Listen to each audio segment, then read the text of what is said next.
A paz de Deus, seja muito bem-vindo ao canal Gerações da Fé, o seu canal de compartilhamento bíblico diário. Hoje traremos mais uma reflexão da Palavra de Deus para a sua vida, que possamos ser renovados e agraciados com mais uma palavra de bênção e de vitórias. Gostaria, desde já, de pedir para que você abra a sua Bíblia, a sua palavra, e nos acompanhe em mais uma leitura.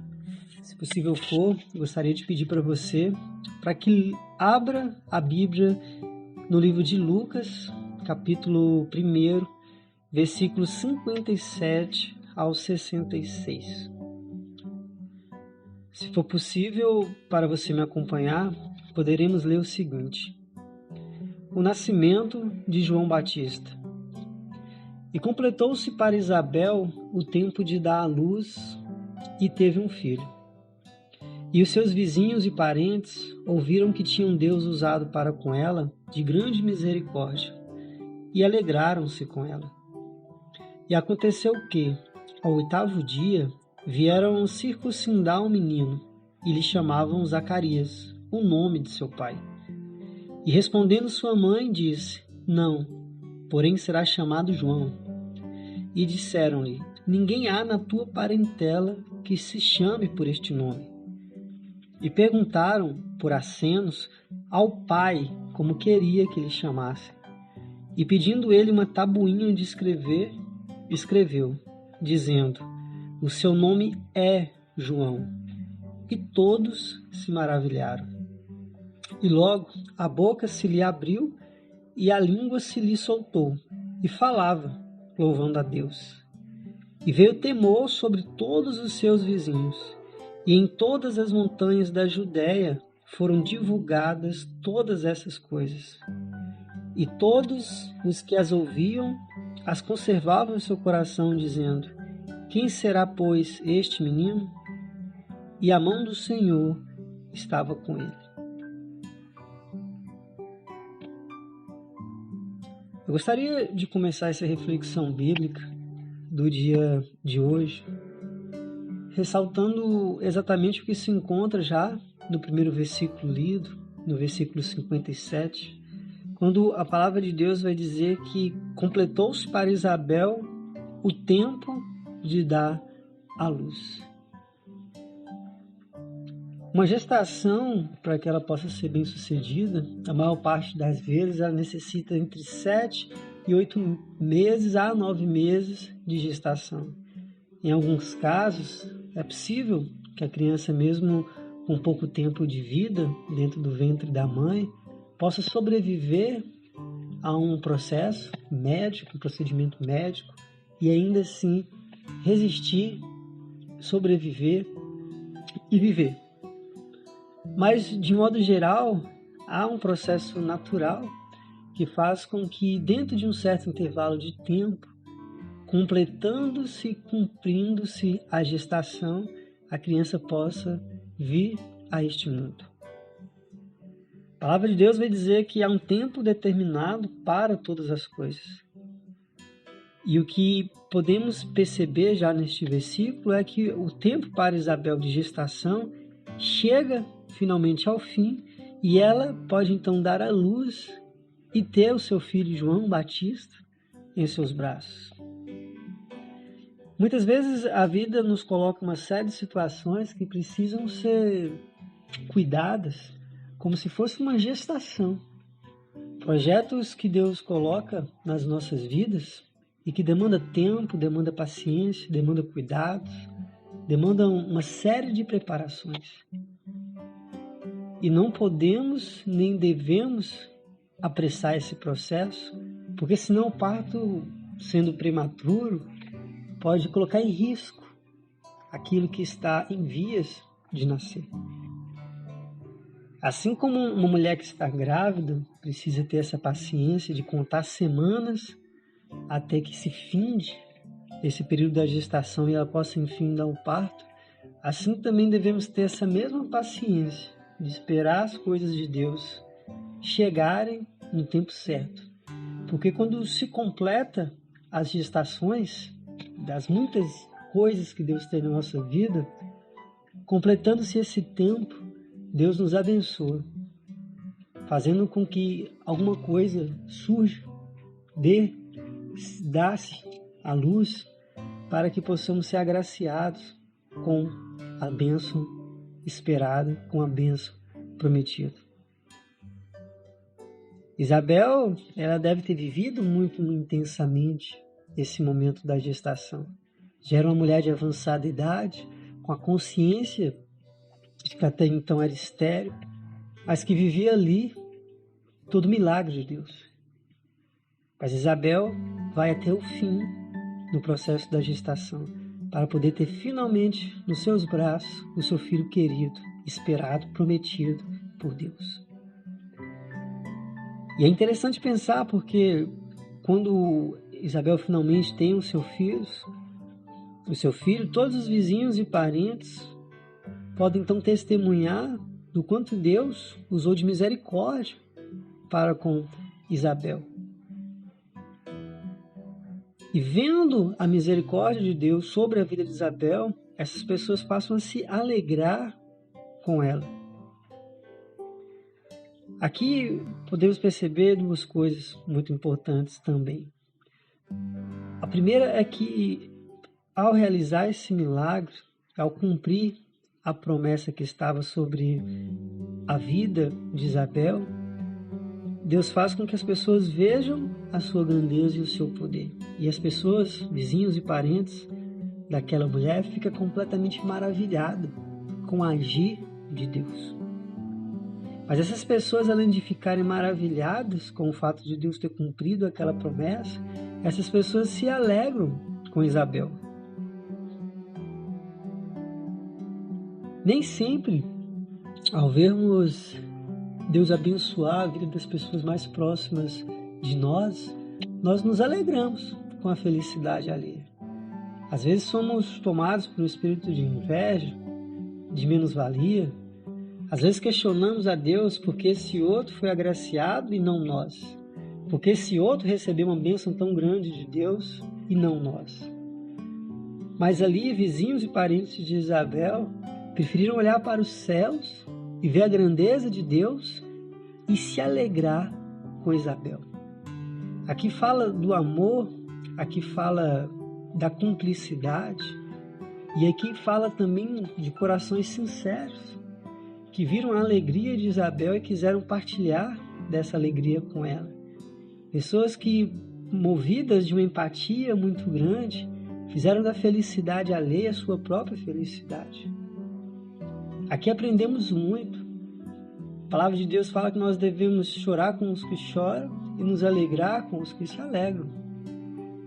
Temos então um exemplo claro de que quando estamos unidos num mesmo espírito de santidade, de louvor, de temor a Deus, conseguimos suportar todas as provas juntos e ao mesmo tempo nos felicitar, nos confraternizar das bênçãos também juntos, porque somos um único e só corpo espiritual, um único e só corpo diante de Deus. No versículo 59, nós podemos notar uma coisa muito interessante e que me chama a atenção sobremaneira. É que, chegando ao 8º dia, João Batista é levado para o processo de circuncisão e, de repente, as pessoas mais próximas a Isabel e a Zacarias começam a chamar João de Zacarias, que era o nome de seu pai. E aí, de repente, intervém Isabel e diz: não, o nome desta criança, o nome do menino, será João. As pessoas, então, não conseguem entender porque estão muitas delas associadas ao costume, à lógica humana, e dizem: ninguém há na tua parentela que se chame por este nome. Aqui, antes de irmos ao versículo seguinte, 3 coisas me chamam muita atenção. A primeira é que existia um costume e as pessoas queriam submeter João, já menino, a um costume, a uma lógica humana. O seu nome deveria remeter a toda uma tradição familiar. Por isso mesmo ele herdaria o nome do seu próprio pai, Zacarias.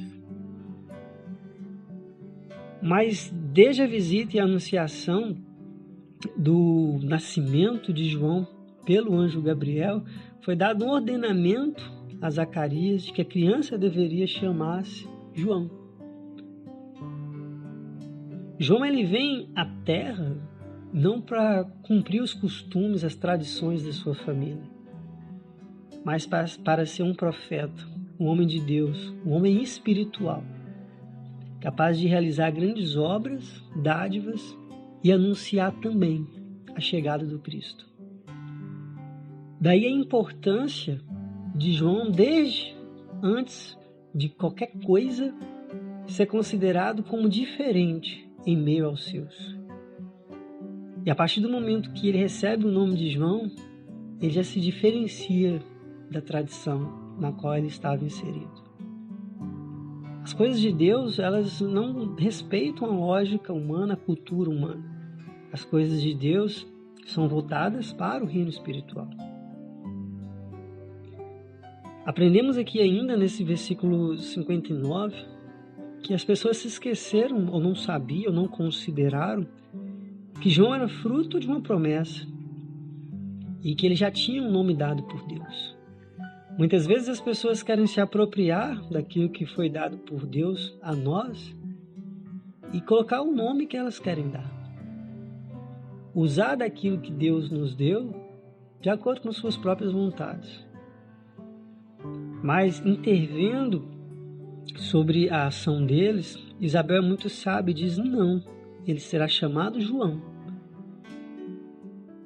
E é interessante pensar aqui, porque Zacarias ele estava mudo.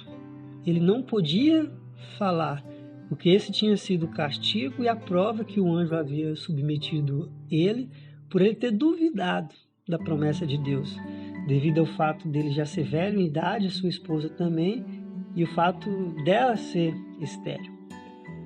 Não podendo falar, a esposa fala. E Isabel diz: não, ele será chamado João. Vemos aqui que a mulher pode se colocar como autoridade, principalmente quando ser uma autoridade representa fazer valer a palavra de Deus. Vemos aqui que na ausência desse homem, desse patriarca que defende um lar, a mulher ela pode sim se levantar momentaneamente como esse cabeça que fala em benefício do lar, em benefício da família. Mas as pessoas daquela época sabiam que a última palavra deveria vir especificamente do homem, do marido, e não de Isabel, a esposa. E por acenos, eles começam a interrogar não mais a Isabel, mas a Zacarias. E Zacarias, de uma forma muito inteligente, respeitando a vontade e o querer de Deus, sendo obediente àquilo que o anjo havia lhe dito, ele toma para si uma tabuinha de escrever e escreve dizendo: o seu nome é João. E algo que me chamou muita atenção foi o fato de Zacarias dizer que o nome é João. Quando ele diz que o nome é João, ele age de forma diferente de Isabel, que diz que o nome será João. Porque para Zacarias, João era João desde o momento em que o anjo anunciou que ele, Zacarias, teria um filho, junto com a sua esposa, Isabel. Aquela criança ela já veio ao mundo com um nome, e o seu nome é João. Por isso que ela já é João, não será João. E é interessante porque quando Zacarias confirma que o nome daquela criança é João, ele poderia ter optado em prolongar, inclusive, a sua memória, dando o seu próprio nome como um nome para o seu filho, mas ele prefere a obediência. Mas quando ele age assim, todos se maravilham. Aqui vemos, de alguma forma, Zacarias quebrando toda uma tradição social familiar e fazendo valer a vontade de Deus.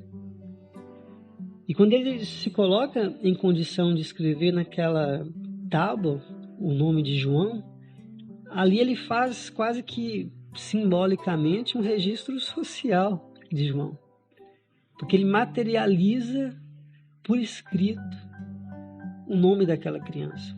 E as pessoas podem ler, as pessoas podem ver. O que podemos perceber aqui é que nessa atitude, simbolicamente, Zacarias registra o seu filho perante o mundo, perante aquelas pessoas. Mas a Bíblia diz que aquilo que é ligado na terra também é ligado nos céus. E o que faz Zacarias é ligar da terra para os céus o cumprimento da promessa de Deus. E fazendo isso, imediatamente a boca se lhe abriu e a língua se lhe soltou. E Zacarias então começa a falar, louvando a Deus. Há um caminho muito bonito que vai da obediência à adoração, que vai da obediência ao milagre de voltar a falar, depois de uma gestação inteira mudo, até que se cumprisse, como foi dito pelo próprio anjo Gabriel, a promessa. Precisamos aprender que a obediência nos tira da aprovação. Porque, de certa forma, o não poder falar era justamente a aprovação e o castigo que o anjo delegara a Zacarias. E ele teve que cumprir de bom grado esse castigo, porque bem sabia ele que havia desagradado a Deus ao duvidar do poder de Deus, mesmo diante de um anjo que desce do céu sobre a terra para passar um recado de Deus para ele. Então, como dito, a obediência é o caminho para que possamos voltar a falar, para que saiamos da aprovação e do castigo. Mas o que me chama a atenção é que mesmo depois, imagino eu, de 9 meses, sem poder se comunicar, tendo como meio de comunicação apenas uma tabuinha onde escrever ou os acenos, quando Zacarias volta a se comunicar, o que ele diz, o que ele fala, é um louvor a Deus. Muitas pessoas são colocadas na prova e quando Deus as retira da prova, essas pessoas estão tão exaustas, tão cansadas, tão desaforadas diante da dor e do sofrimento que não conseguem entender o porquê estiveram ali. E ao invés de agradecer a Deus, porque Deus corrige a quem ama, essas pessoas se voltam mais ainda contra Deus. Mas Zacarias, ele não se permite errar novamente nesse sentido. Ele volta a falar e ele louva a Deus, inclusive a partir da sua fala, porque ele falava louvando a Deus. Ou seja, todo esse processo de provação em que Zacarias foi submetido acabou por contribuir para que agora, sempre que ele falasse, não fosse mais a fala da descrença, da incredulidade, da suspeita, mas que fosse um falar louvando ao Senhor. Mas Deus, na sua infinita sabedoria, ele prova, como eu disse, ele corrige aqueles que amam. E há sempre um motivo para assim Deus o fazer. Deus permite aquela provação e podemos talvez justificá-la não só pelo fato da desobediência inicial, a descrença inicial de Zacarias, mas principalmente também pelo que vemos no versículo 65. Porque quando Zacarias declara que o nome do seu filho é João, e ele começa a falar e louvar a Deus, de repente vem um temor sobre todos os seus vizinhos. E este acontecimento é divulgado pelas montanhas da Judéia. É interessante porque, mesmo aí, Zacarias é usado como instrumento do poder de Deus. Deus trabalha nele, no coração dele, a fé, e ele sai com muito mais fé, rendendo louvor e adoração a Deus. E no mesmo instante também Deus faz com que as pessoas tenham mais temor, para que inclusive não incorram no mesmo risco na qual Zacarias incorreu, que foi de duvidar do poder de Deus. Temor quer dizer exatamente isso. Quando a gente teme, a gente não duvida da força, do poder que o outro pode ter sobre nós. Então, de certa forma, Deus ensina, através da vida de Zacarias, essas pessoas a temerem e a louvarem também o seu nome. Mas me chama também muita atenção o fato, e é aí que eu gostaria de concluir, que no versículo 66, quando as pessoas ouvem tudo o que aconteceu a Isabel, a João e a Zacarias, quando elas escutam esses acontecimentos, elas então conservam em seu coração todas essas experiências e se perguntam: quem será, pois, este menino? A palavra que me chama a atenção neste versículo é a palavra conservação. Porque apesar de vermos as obras de Deus, apesar de temermos a Deus, muitas vezes nós não conservamos essas experiências para que elas possam frutificar temor em nossa vida.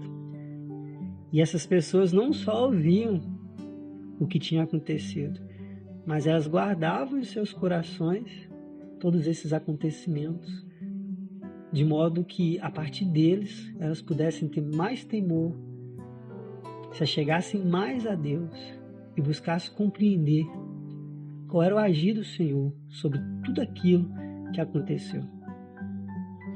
Mas eu gostaria de encerrar essa palavra de hoje voltando ao versículo 63, quando Zacarias escreve na tabuinha de escrever que o nome de João é João.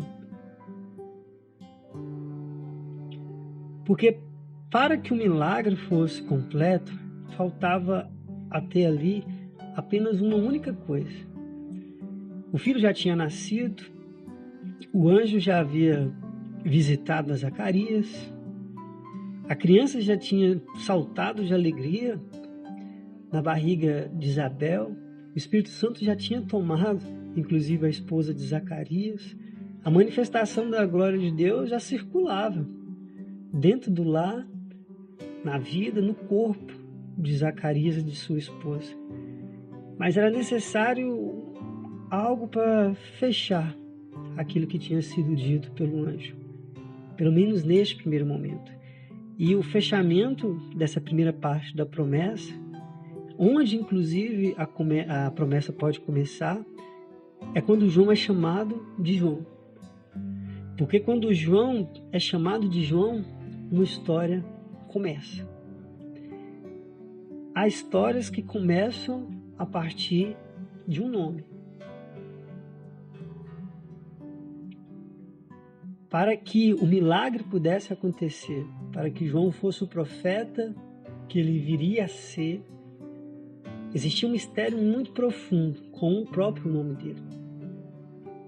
E sendo obediente àquilo que tinha dito o anjo, Zacarias resolve então dar a João o seu nome, dado pelo próprio Deus.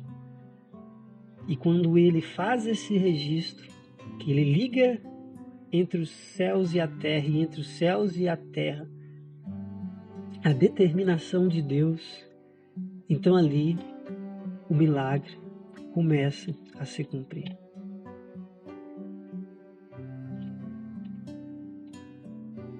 Precisamos então entender que o nosso nome carrega muitos milagres, porque antes que nascêssemos, Deus já nos conhecia, e nos conhecia pelo nosso próprio nome.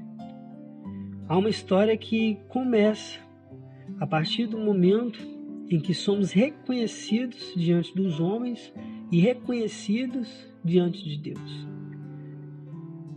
Devemos sempre buscar cada vez mais e mais de Deus, as suas obras, as suas maravilhas, as suas bênçãos, mas precisamos também nos colocar diante de Deus e, como já dito em outras mensagens, nos perguntar qual é o propósito que Deus tem quando escreve no livro da vida o nosso nome. O fato do nosso nome se encontrar ali, naquele livro santo, quer dizer que há um propósito, um mistério, um chamado, uma vocação, um amor de Deus sobre nós. E devemos olhar para o nosso nome e entender que Deus nos chama pelo nosso próprio nome. E isso fala de uma relação não só de intimidade, de amor, mas fala também de uma relação profunda, de um Deus que nos conhece e nos conheceu muito antes que tivéssemos vindo para este mundo. Porque Deus conhece todas as coisas. Isso quer dizer que, antes de nascêssemos, Deus já havia nos contemplado desde lá atrás, quando fez a promessa a Abraão. Nós somos uma extensão de uma geração que começou com Abraão. Somos eleitos e escolhidos por Deus. Deus já nos conhecia muito antes de todas essas coisas que estamos vivendo. E o que pode significar sermos filhos de uma promessa que Deus deu a um profeta há milhares de anos atrás? Deus já conhecia o nosso nome, ou seja, Deus já conhecia a nossa história. Que possamos neste dia refletirmos mais uma vez em todas as maravilhas e obras de Deus nas nossas vidas. Te desejo toda a felicidade do mundo, que você possa ter um dia maravilhoso. Compartilhe essa mensagem para todos aqueles que Deus tocar o seu coração. Seja um evangelizador do canal Girassóis da Fé. Siga-nos nas redes sociais, Spotify, também no YouTube. Se possível for, te encontre uma próxima oportunidade. Fique com Deus, a paz de Deus e até mais.